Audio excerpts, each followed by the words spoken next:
Hey everybody, my next guest is a stand-up comedian, writer, actress, and radio personality who headlines clubs and venues nationwide. Her latest comedy special, Sweetie, is out now on Amazon Prime and Apple TV. And on July 19th, she'll be headlining the Giggle Room at Governor's Comedy Club on the Clash of the Islands with Mike Bichetti and friends. Here she is, folks, the one and only Irene Bremis. Irene, how you doing? Good, Don. How are you doing? Thank you so much for having me on.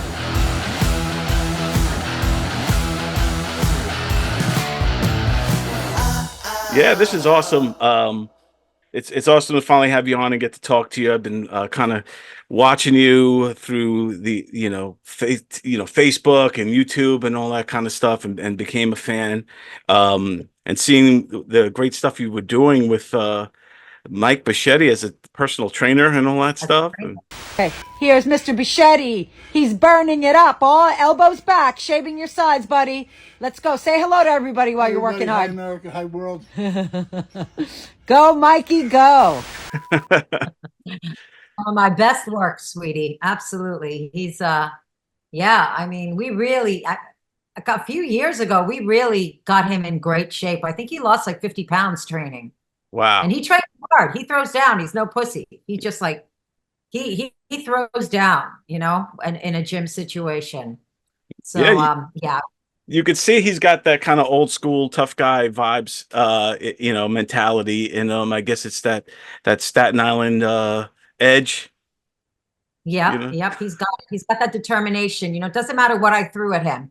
I'm like, okay, now we're gonna go 15 pounds. We're gonna go 20 pounds. He wasn't gonna. He steps up. He throws down and steps up. He's a gym rat right here in his heart. He's a gym rat.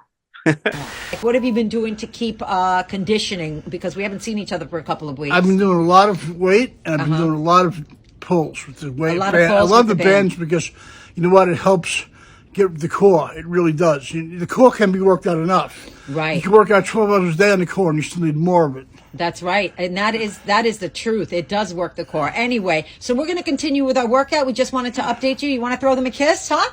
Hello, America. Countries that love us. I'm sure there's a lot.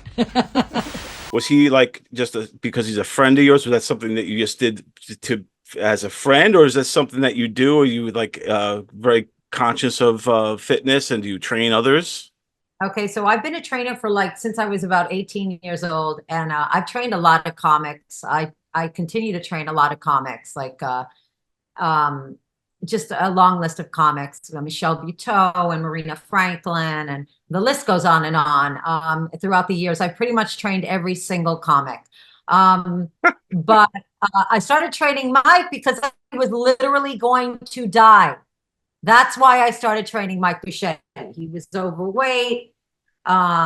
He also was on medications that he kind of wanted to wean off with supervision. I never recommend weaning off of anything unless you have a doctor's supervision to do so. But through exercise, he was able to accomplish that, like sort of wean himself off of certain medications because the endorphins kind of uplifted his spirits. He definitely had a lot. His stamina was great, but also on a mental health level, I feel like he had a lot more confidence. He was out of the funk that he was in. He was also a little depressed, as many of us comics are. That's why my favorite clients are comics. We're all depressed. So, and we come from, in most cases, we come from really, hard circumstances. So anyway, and he just got addicted, and we started off very slowly. In fact, I remember the first time I went to see him, his mom, who's adorable. She's so cute. She's like 80 something years old. She was like, "Don't kill my son." Okay. I'm doing my mother's accent for his mother, but more of an Irish brogue for his mom. And she was like, she was afraid that he was going to have a heart attack. And I said, "I'll take care of your baby." Of course, her baby's well into his 50s and pushing 300 pounds. Right. So we started so slow. We started off virtually, I don't even think we used weights. I had him doing like certain things like pushing up against the wall using his own body weight. And then we would stop when he felt winded, and then we would continue when he felt okay. And by the end of us training together, he was like holding 20 pounds, curling 20s in each hand, running up and down steps. He was doing step. I mean, he really surprised me with his coordination on step, because I taught step and I brought a step class, a step, so that he could I'm sorry, I taught step class, and I brought a step, and he just got up and Right. started out. We did martial arts. I also taught kickboxing, and he was in incredible shape. And then he stopped, and then he got a heart attack, not on my watch. And I really have to be very emphatic about that. Okay. Probably a heart attack because he stopped training with me anyway. Right. And then, and then we started training together again. So it's been amazing having that separate kind of a relationship with him outside of comedy. I flip the scripts that my doctor prescripts, and these meds make me trips in the style of rips. You say I need a therapist, but I'm therapist. You get the gist because you'll be topping my shit list. You're frivolous, and the vibe is straight infamous. The scenery is changing, rearranging the syllabus. I'm sick with this in every shift. Yeah, I think that's a beautiful thing, and it's inspiring, to see what you're doing with Mike, and also knowing that you're helping him through not only physical challenges but also triumphing over like depression or whatever other ails he may have, and it all comes down to fitness in the end. That's like the starting point to really kind of heal all the other stuff. Like dominoes. Absolutely, Don. You're absolutely right. It is like a domino effect, because once he started feeling good, I think that also helped him in his career. Also, he felt more confident about getting up on stage because he looked better. He felt better. He was able to get to the gig easier too. We as comics forget that, as you get older, it's hard to get to a gig, especially when you live on Staten Island, because no one gives a shit about Staten. We have to travel, take a ferry, take a bus. He doesn't drive, so it was easier for him to get to and from places as well. So yeah. Scenery is changing, rearranging the syllabus. I'm sick with this. And every shift brings a coordinary. Vibe is extraordinary. You're extraordinary. I'll go to heaven, man, and you'll go to purgatory. Ain't never sorry because I don't give a shit. Now, with did you seek him out to help him, or did he look to you for help? Like, how did that? No, he sought me out, but I was more than happy to get together with him and train with him, So yeah, so that kind of drew us a little closer. But we've known each other. We've gone way back. We've known each other for many, many years. At the start of my career, I've known him for well over 20 years now. So, is that how long you've been in Staten Island? I've been on Staten Island for about 15 years. But I moved into the city like about 25 years ago. Right. Yeah. So because like you said, Staten Island, they call it with the forgotten borough and all of that. And I've been to Staten Island, drove through it a million times. I've never really spent quality time in Staten Island, but I know that a lot of great things have come from Staten Island. Yeah. So tell me a little bit about Staten Island. Like if you were to pitch it as a tourist attraction, what would you say about Staten Island? Well, I would say if you like a local haunt to vacation at, Staten Island is the place to come. I have a joke about people that vacation on Staten Island. HBO is looking to actually location shoot to do another show series predicated on the people who vacation on Staten Island. It's called White Trash Lotus. So there's always that quality of people. No, I'm just kidding. I hate crashing on Staten Island, even though it is a big giant garbage dump. But I have to say something about Staten Island. All kidding aside, they are literally the most grassroots advocating people on the planet when it comes to autism and other causes. Like, no one throws down boots on the ground and really fights for, different causes. So kidding aside, because I definitely bag on Staten Island a lot. It is really, it is a place where people really care, and they advocate hard when they do. So, yeah. I feel like Staten Island is like similar to Long Island in a sense that it's kind of salt of the earth. It's like, real people, working class. And those are the types of people that, like you said, they have your back, and they're gonna be there when you need them. Yes, you're right. Although I'm not from Staten Island, I am a Boston bitch. I am a Beantown baby. I'm originally from Boston. I moved to Staten Island because my husband lives here, and that's why I actually moved here. But I am originally from Boston. I spent most of my time split growing up split halfway Boston and also Astoria, Queens. So half New York, half Boston. And now I guess it's split into thirds. So it's a third Boston, a third Astoria, and I guess another third is Staten Island at this juncture. So yeah, and that's awesome. And then when you started comedy, did you start in Boston or did you start in New York? no, I started in New York. I actually, when I first moved to New York, I moved here when I was really young. I started acting. I started, I was like, oh, let me start acting. And then I started pitching. I went straight to the top. I just, I want.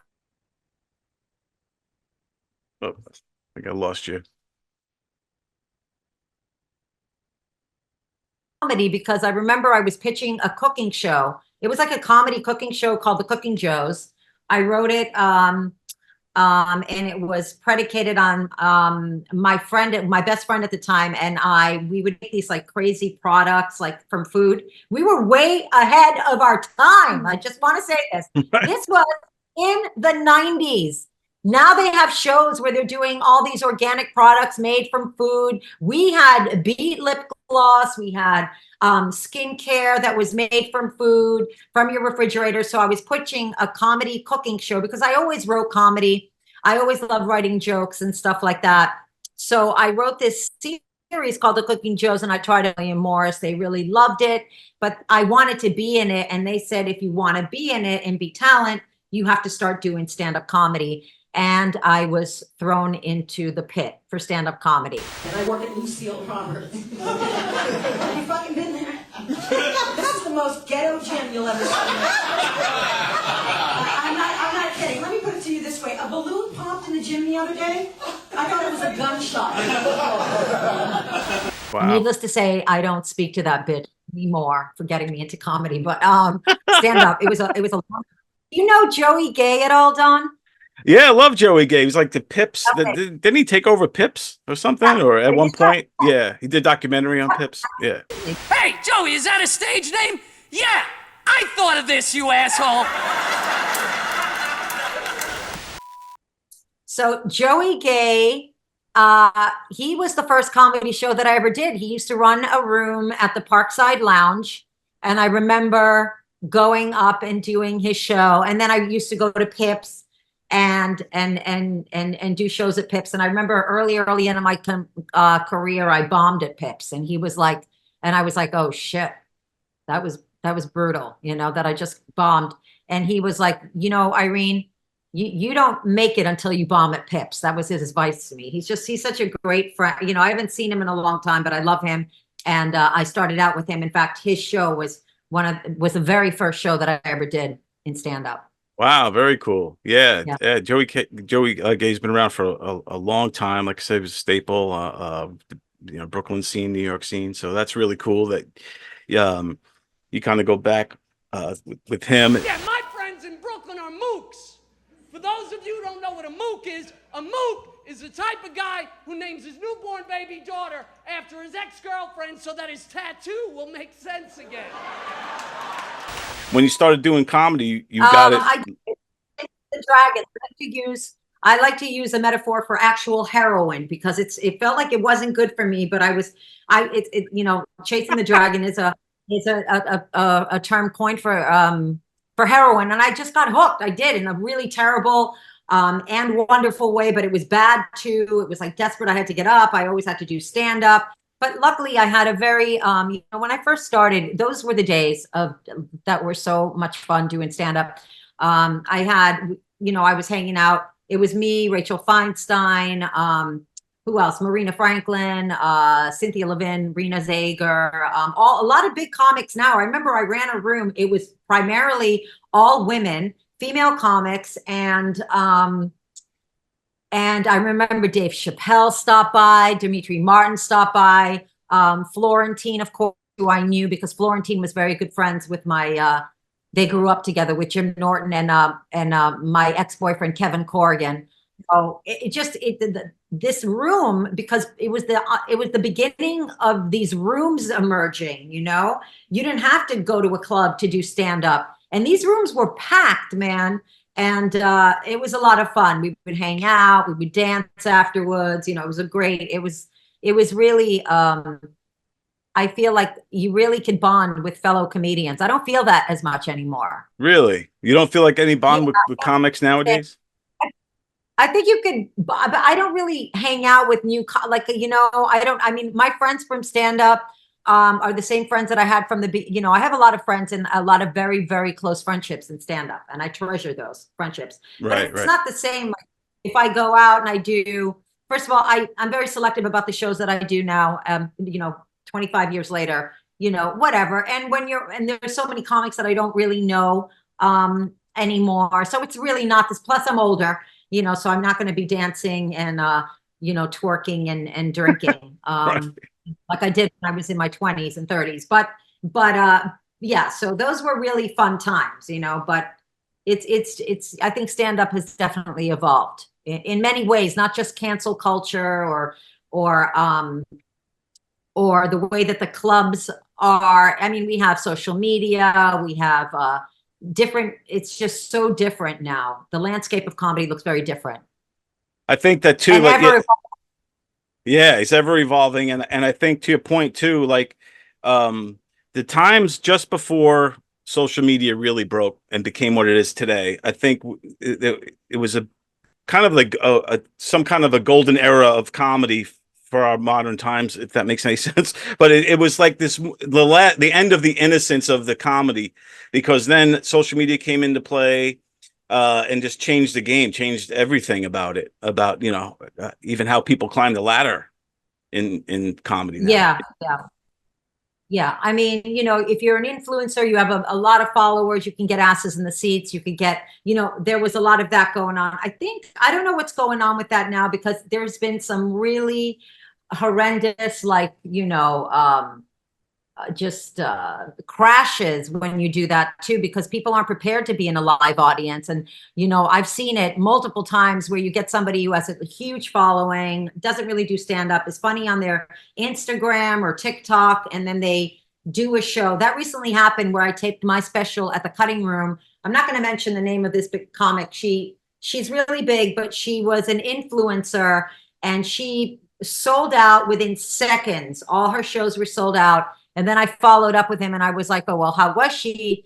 And he was like, it was horrendous. It was like watching a fucking 300 car pileup. It was awful. She had 5 minutes and it was nothing. And a part of me felt really bad for her, because this is crippling, but it's not her fault. You know what I mean? You're booking this person, they're selling out, but then they're not adequately prepared because they don't have the material or the experience in front of a live audience. It's different. Yeah. Very different. To show a clip of somebody on Instagram or TikTok and then to see them live, uninterrupted, unfettered on a stage without any interruption whatsoever. It's a completely different experience. I agree. And I think a lot of times the people, the old saying, everybody's a comedian. I think sometimes these people, if you're an overnight sensation, you think it's easy, but they don't understand the time, the years, and the stage time, and the the writing and all these things that go into it. It's not ever an overnight sensation. And then when you are a true overnight sensation, you're going to see the result, and it's going to not be good. Yep. It's so true. It's true. It takes years. It looks like it takes just years to just get comfortable for one thing, and then and to also not only be comfortable with your act, but also get comfortable with the audience, know how to respond to the audience, heckling, and just interactions with the audience. And if somebody starts lunging at you, you want to fucking. I actually got bum rushed on stage once. I'll never forget it. Really? And all I have to say, anybody's going to bum rush me on stage, they better be ready to get their asses kicked, because I'm not going to sit there. I'm going to pick up whatever I can and knock your head. I'll fight back. But I'll never forget it. These kids from Brooklyn didn't like what I was saying, and they bum rushed me on stage. And this happened well before Will smacked Chris Rock, across the face. Right. It has to take Chris Rock getting slapped at the Oscars for the rest of us to get any sort of attention after years and years of abuse. I've seen it multiple times. I've seen a woman slap Rich Voss on stage at Caroline's. or pick up a martini and just dump it right over his head. That was classic. And then he Wow. picked up and dumped it over her head. It was like, this has been going on since the beginning of time. But these moments of just interaction, whether they're good or bad, it takes a really long time to know how to handle these moments. So there's your act, there's interaction with the audience, and then there's just writing, staying prolific, you know, punching up jokes that already exist, maybe giving them another beat. There's just so many components to it. It's not something that you can just go up there, just kick butt, you know, if you don't really know what you're doing and not seasoned enough and all those things. And to your point about being attacked on stage, I mean, that's crazy. When and where were you attacked on stage? Well, it was at a comedy club. What was it? It wasn't Boston Comedy Club. It was CB Comedy Club. And this is my favorite story to tell. Okay. So I was on stage and this skinny guy was coming at me. And especially at the time, I worked out a lot. I bench pressed a lot. I know martial art. I would have taken him down myself. And I have in the past. Look, I sound like such a crazy person, but there have been a couple of very harrowing experiences in my life where I've actually had to use my, you know, a kick to the jaw, you know, or, you know, a whole face where I've taken a couple of guys down, you know. I was not afraid, but what killed me was that nobody was coming to my rescue except my friend Danny. This is a very funny story, and I hope the show doesn't get canceled for this, but he was very gay. He was like, he's the only one that stood up for me. He came out and he goes, "Let go of her. If you don't let go of her, I'm going to fuck you in the ass." I'll never forget that. Danny Cohen. And that's what real friends do for each other. They die for each other. If you know him. And then it became a thing with Danny and I. Every time Danny Cohen and I did a show together, there would always be trouble. Always trouble. There would always be like some sort of a physical assault that it was ensuing. And it would be me coming to his aid, him coming to my aid. And it became like a thing. Oh, I don't want to work with Danny because, you know, every time we get together and we do a show, somebody attacks either him or somebody attacks me.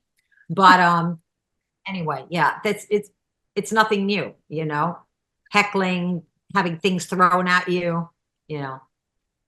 Yeah, you know, it's but would you say, looking back, like that because of the road you've traveled, are you glad those things happened, that you had those experiences, or could have done without that? Yes.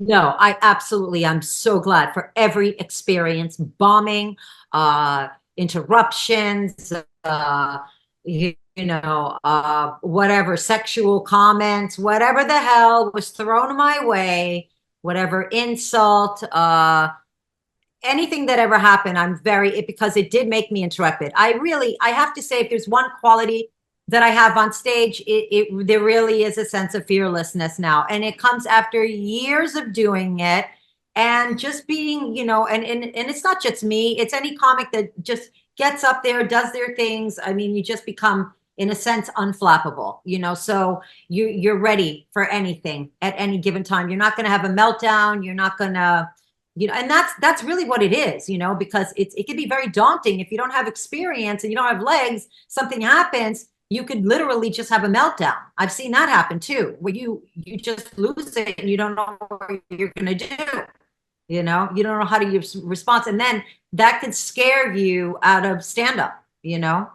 So anyway, yes, I'm very grateful for all those experiences, good and bad, really. Have you ever seen a comedian that you know you thought had potential and they got scared off? Or, you know what I mean? Like they just didn't have that extra little bit of balls or something, you know what I mean? I think I've seen that before. You know, people have come up to me and been like, "Oh man, you know, I did stand up and I just ate it so bad that I can never go back up again." You know, and that's you know, that's when you need to get back up, because you don't want to also be left with that last experience. But I think a lot of comics that do open mics in the beginning, I think that's damaging for their careers, because open mics are just there. I never did them. Never. I never did open mics. The only show I did was the Duplex. I just immediately said no, thank you, with a bunch of cynical little fucking incels circle jerking while a girl's on stage, especially. There's no support. It's a frigid room, and it's going to scare you because they're also scared. They're afraid to laugh because they want laughs. It's a very competitive thing. So I always tell people, you're going to start. I don't know how you do it. I don't know how you do it because I don't even know what to say, but be very selective about the open mics that you do. Make sure that you have a loving audience or a loving, supportive people, like the Duplex was on Christopher Street. It's still going now. And they had everybody would stop by. I mean, you would have huge comics working their sets for the Tonight Show and then newbies. And it was just a loving audience though, but it was also a skilled audience. I mean, was also, they had like a lot of skilled comics in the lineup, so you could learn from them, but it was a loving audience. I don't know if I find that a lot of comics that are new that do these open mics, I hear that from them. They're like, oh my gosh, I don't think I could do it again. I just ate it. And I have to remind them that open mics are very, I feel like they're not a very supportive, space. And I could be wrong. I don't know. I haven't gone to an open mic, since the Duplex, and I never did them in the beginning. I refused. I started my own room. Yeah. I started my own instead. And that's how I got stage time. And I think that's a smarter way to do it too, because I do think there's something about the kind of culture in the open mic scene where you said it's competitive, and it also you could, if you're an open mic type of comic and you go into all these open mics, you could start to think that this is what the comedy scene is, but it's not really, Absolutely. And it could scare you off, and it's not. Right. Your peers are very important, but these other comics waiting to get up, I don't even consider them your peers. They're just other comics that are maybe not going to support you, and you could get laughs from an actual audience. You don't know. You haven't tried that. So my thing was to start a room, and then I never had any of my comics barking. I just would not remember barking. Oh my gosh, the most degrading. I mean, now they get barkers to do it, but in the beginning it was like, and they have comics still barking, but I never had any of my comics bark. I would be out there handing out flyers. I told all my friends to show up. This is also not politically correct. I don't give a shit. I was like, I want to see Cleve. I want to see a lot of Cleve. I want to see racks displayed. Okay. If you're not bringing the rack, you're not in the audience. I want you out of here. And I had these really incredibly beautiful friends at the time. They were all like models. I moved to New York, and it was crazy. These stunningly beautiful. And I had them come, interesting, beautiful women, racks out, like, that was part of the stipulation. And before the rooms were packed. I mean, it was so packed. It was disgusting. Dimitri Martin, like I said, Tony Woods would come down, Rich Fall. Every big comic came down and did my room, and would come again and again because there was always an audience there, and it was a very loving audience, a very supportive audience, and it was packed. But that's how I got my stage time. I did my own thing. I wasn't going to subject myself to, this, just unsupportive, like kind of culture. Yeah, comic culture, and there's some great open mics out there, I guess. I don't know. I like I said, I don't know what the open mic scene is, but that's usually when I hear. I'm sorry I went rogue on this. No, I took you through the route. How do you like the scenic route to that answer? Anyway, it was awesome. So now when you're young, yeah. When you're young and starting out in comedy and you decided to produce your own shows, how do you get to having guys like Dimitri and Rich Voss and all these bigger comics discovering you? Like, what's the secret to that, to like making it a hit? Foremost, I definitely think the racks were very helpful. The cleavage. The Cleve was like a major, that was the pillar, top of the list. But it was also, the room was so fantastic. It was packed, like to the gills every single night, like packed. And more comics were like, oh, I want to do your show. I want to do your show.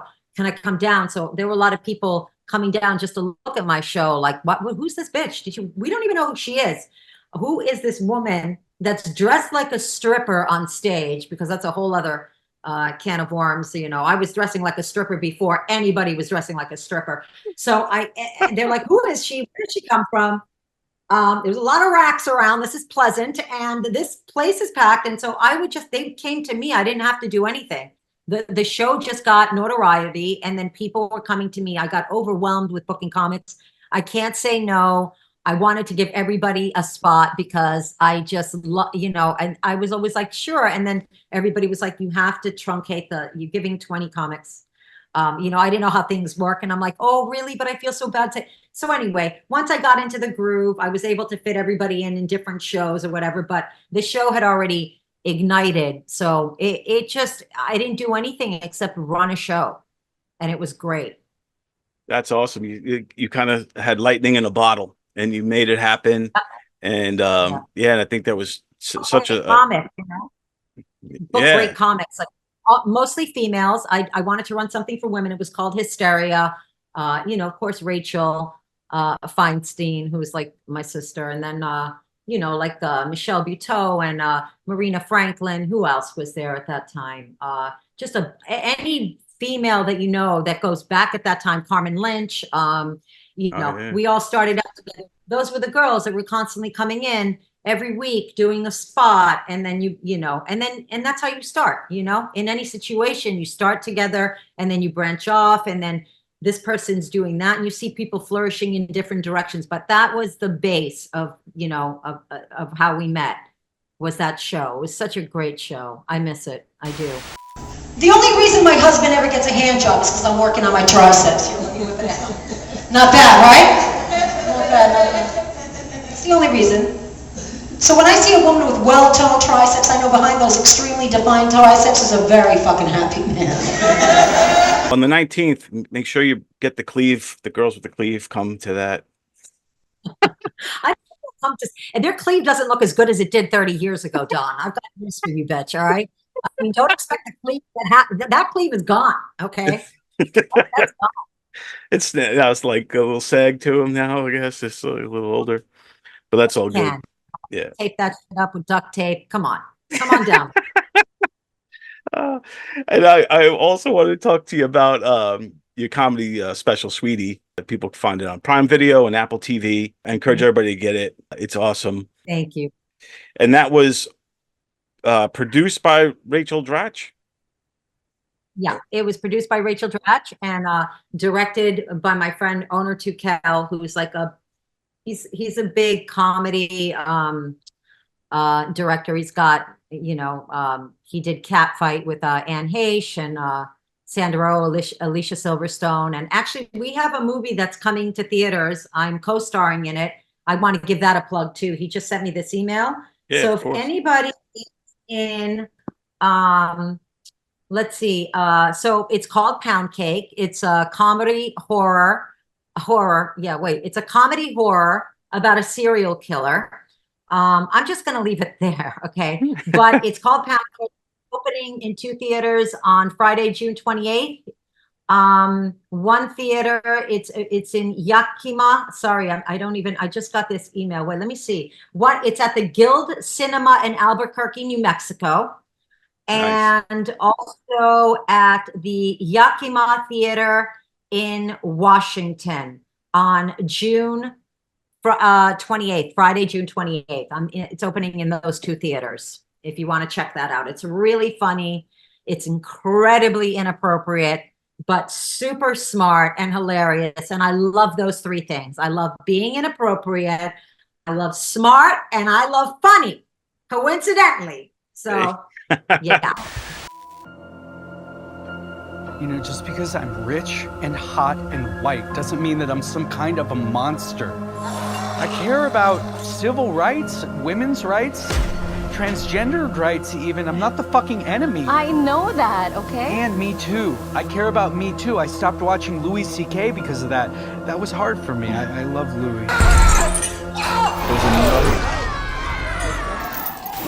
There you go. It's all those things, and yeah, that's awesome. So Pound Cake, everybody could check that out. It's going to be opening in theaters. It was here at the Roxy too in New York a couple of months ago, but it's a very funny, very smart. But more importantly, don't forget to watch my special, Sweetie, produced by the one and only Rachel Dratch, who I love. Yes. And that's on Amazon Prime and Apple TV. You know, I aspire to be as happy as Instagram Irene, I gotta tell you. She's having the fucking time of her life. Real Irene is aggressively spooning her cat at night, delving into a carton of Rocky Road ice cream wishing she was fucking dead. That's what real Irene is doing. Rachel was a friend of yours since high school? Yep, we knew each other since high school.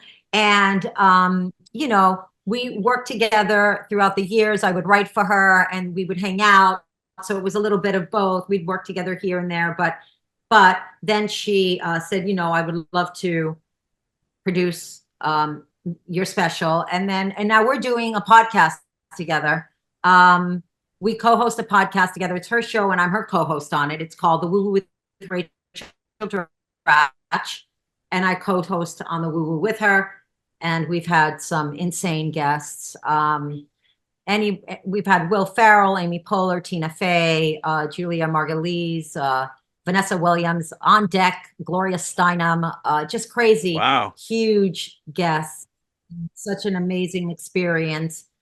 Not only, you know, getting to interview these guests, but hanging out with one of my absolute best pals in life, who I love so much and is so funny, Rachel Dratch. So it's been like a dream. I can't even express it enough. It's been so much fun.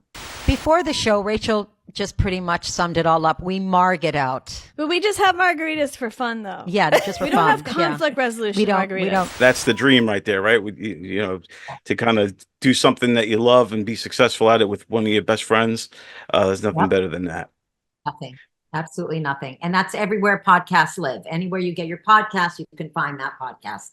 Has Gloria Steinem been on already, or she's coming on? No, she's already been on. No, she's dropping. We taped her, but she'll be coming in the next few weeks. I think this week we have Frank Whaley. He's an actor. He was big like in the 90s, but he's so wonderful. Anyway, so he's going to be this week. And I think last week we had Juliana Margulies. Yeah, so we've had some insanely amazing and inspirational guests on the show. On my new show, Woo Woo with Rachel Dratch. It's an otherworldly comedy podcast where I, along with my co-host Irene Bremis, talk to my funny friends about their own encounters with the eerie and the unknown. That's pretty cool. That's awesome that you're getting to do that. And yeah, and that's, I guess people can find that wherever they find their podcasts and all that kind of stuff. Yes, yep. And then when you're doing a special, like Sweetie, when you're preparing for it, how much like just walk me through the process of when do you decide you're going to make this special, and then like let's say like next year I'm going to do this special, so now it's like almost like a boxer in training. Like, do you just start going from writing it?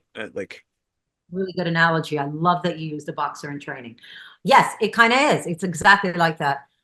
It was harder because I wasn't getting the stage time a lot of comics are getting. There's like, I believe like there's a top 1% of comics that are taking every single headline, you know what I mean? So I had to throw down and really hustle just to run that material, because so much of all of it was new. I already shot an album, with 800 Pound Gorilla. It's called Unladylike. And so for my special, everything was new. And honestly, I want to say like about 40% of it wasn't even run in front of people. I had 2 hours. I did one show. It was packed. It was completely sold out. Over 300 people there. But no stops, no teleprompters, no frills.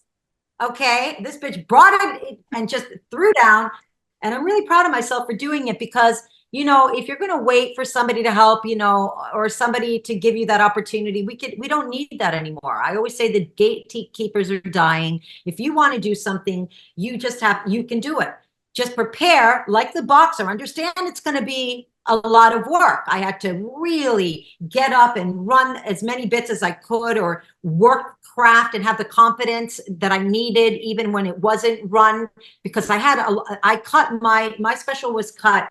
It was an hour and a half and I truncated it to 55 minutes. I literally have 2 specials.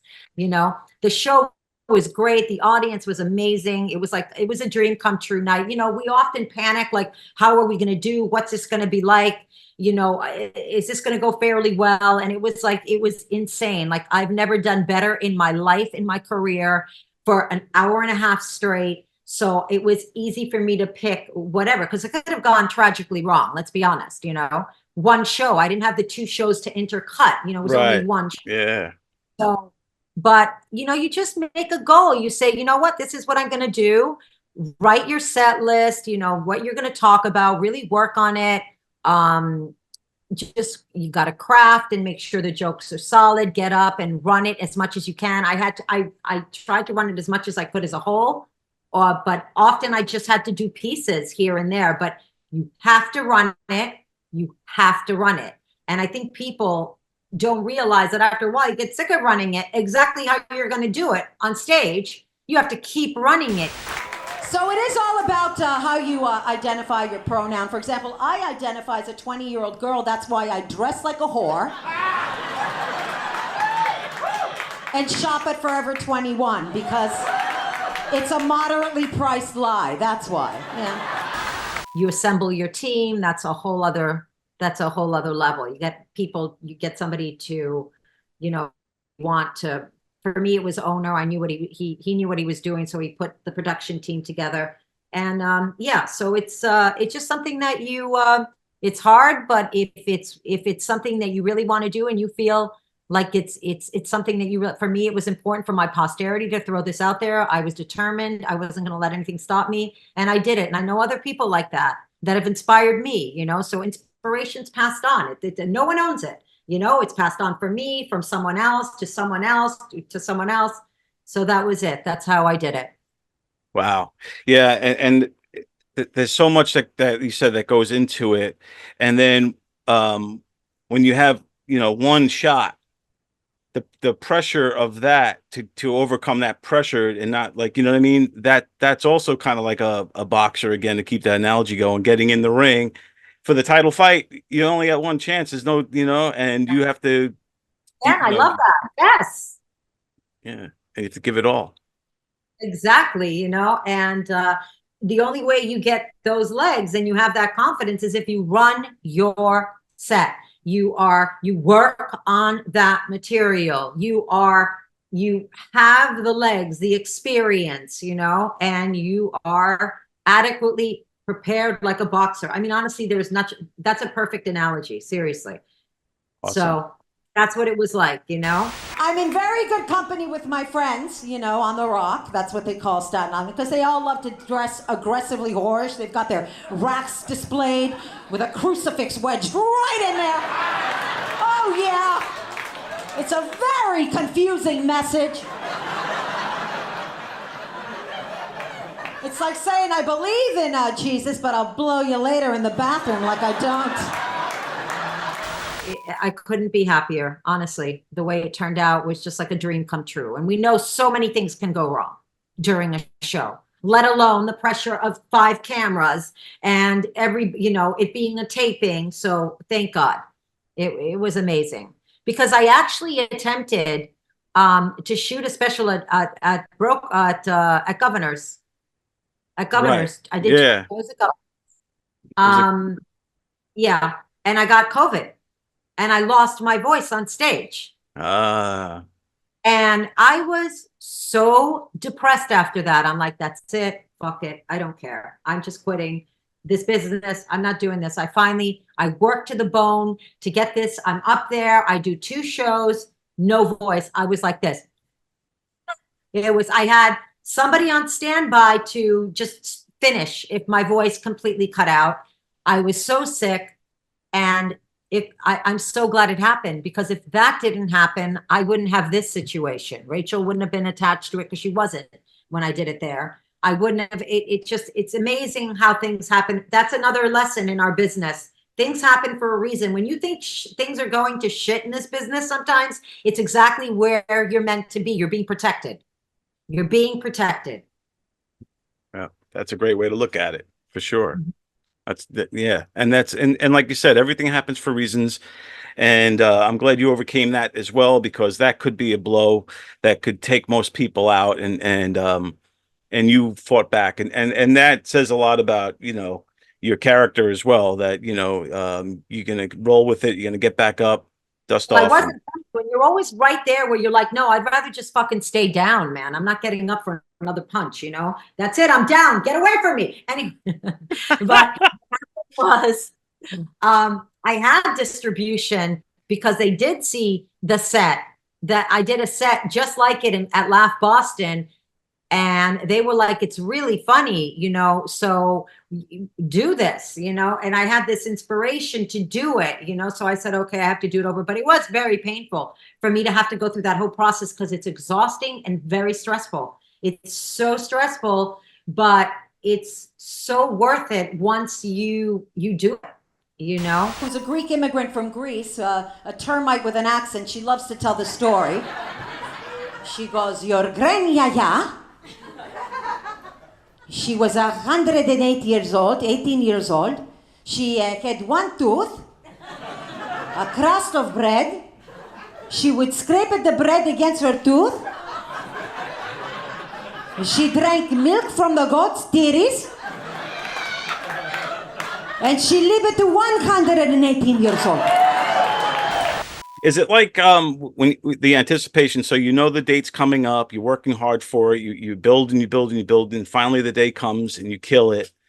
When it's over, is it kind of like Christmas morning, like, and then all of a sudden it's done? The presents are all unwrapped. I think I put my lips to a bottle of champagne and drank the whole fucking thing down. No, it was just like, thank God it's over, because there's one of the things that stressed me the most is health.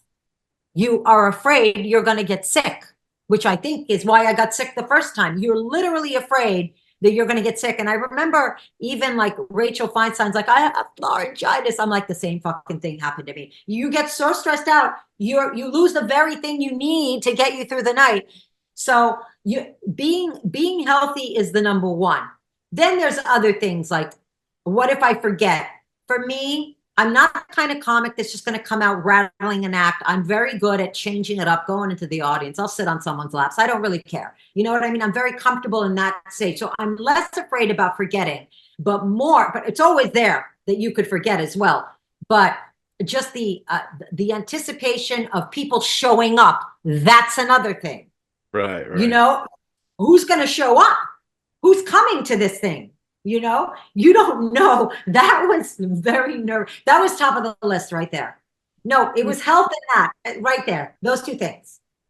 And third is, how am I going to do? Is it going to go over well with the audience? Because it's like, even if you're doing what you're supposed to do, is the audience going to receive it? Are they going to like it? Are they going to laugh? Is it going to get what it's supposed to get? How are you going to feel about it? Please welcome to the stage, Irene Bremis! My therapist will emotionally eat from a tub of peanut butter with a spoon during my session. The other day she calls me up, she goes, Irene, do you mind if I continue to charge your insurance, even though you're not coming? I identify as a 20-year-old girl, that's why I dress like a whore and shop at Forever 21. I'm in very good company with my friends. They've got their racks displayed with a crucifix wedged right in there. It's a very confusing message. I come from a sizable Greek family. Any Greek people in the audience at all? Yeah, well, they're deplorable people. They really are. Facebook? Oh my God. The other day, my friend marked herself safe after she got a negative pregnancy test. I'm like, that's not what it's for. I went to my gyno. She goes, you have a hostile vagina. I'm like, wow, my husband's been calling me that for years.